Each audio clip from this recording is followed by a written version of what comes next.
Personally, I'm a hugger. I walk up to people, I want to hug it out. There's a lot of people who don't like their bubble being pierced like that, you know? I can train you, I guess, to be okay getting hugged.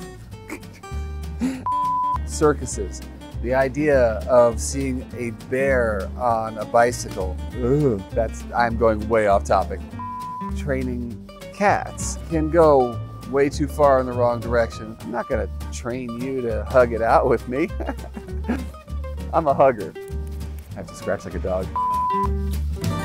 So, if you haven't heard of the Cat Positive program, I'm pretty proud of this thing. It's a program that I do through the Jackson Galaxy Project, and we go into shelters, we teach volunteers and staff members how to do positive reinforcement clicker training with cats. And we teach them simple tricks like high fives and things like that, just so that we can keep their minds occupied. It also does make them more adoptable when people see them interacting more. They get comments and questions like this all the time. Jackson, I want my cat to be a lap cat. I want my cat to cuddle with me. My cat doesn't sleep with me. I got a friend whose cat is like a dog. My cat is not like a dog. My cat doesn't meet people at the door. Why can't you train them to sit in my lap?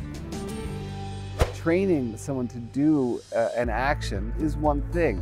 Training them to change their personality altogether is where we just gotta draw the line. We have great catspectations of what our cats could be based on what our friends' cats are like, or what this cat over here is like. This cat sits in my lap all day long and purrs. My cat doesn't purr. Can you teach my cat to purr? So, whether human or animal, I'm really all about the idea of pushing a challenge line. The idea that right here, I'm comfortable. Right here, challenging. Training really helps to get a cat to be their most mojo-fied self. Learn that every time I step over that line, just a little tiny bit, one paw over that line, I get reward. And through that, I start to get mojo. I start to get my confidence. That's the ultimate goal for me of training, clicker training.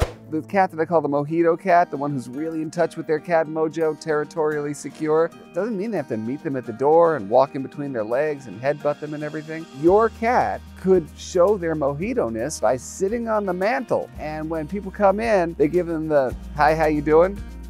That thing. Training your cat to sit in your lap, I'm not saying it can't be done. It can absolutely be done. But should you do it? No, in my opinion, no. I want cats to be their most individual catness. I want you to be your very most individual humanness. You see where I'm going with this? Appreciate the one that you got. Appreciate the cat that you got and the way that they express their mojito-ness. You see what I'm saying? Instead of trying to make them into somebody else. I got one cat likes to ride around on my shoulder all the time. I got 6 other cats who wouldn't do that if the house was on fire.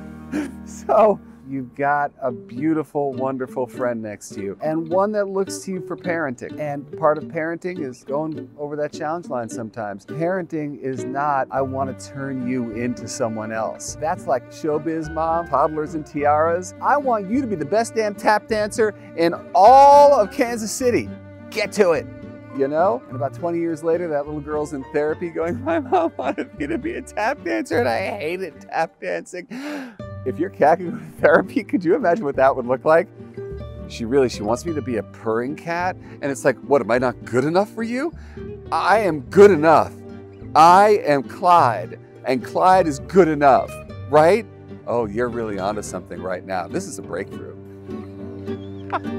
When it comes to personality traits, purring, sitting in your lap, coming when called, acting like a dog, greeting you at the door, being like the most mojo-fied party guest, you know where I'm going with that, is not necessarily your cat. Why isn't my cat a lap cat?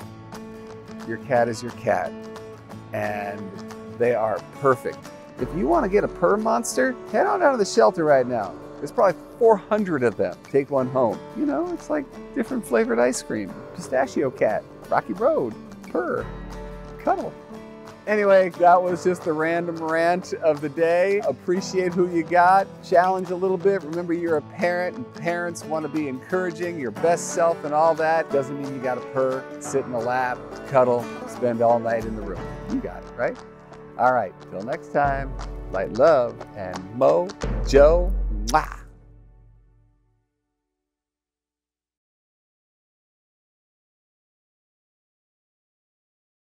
Meow.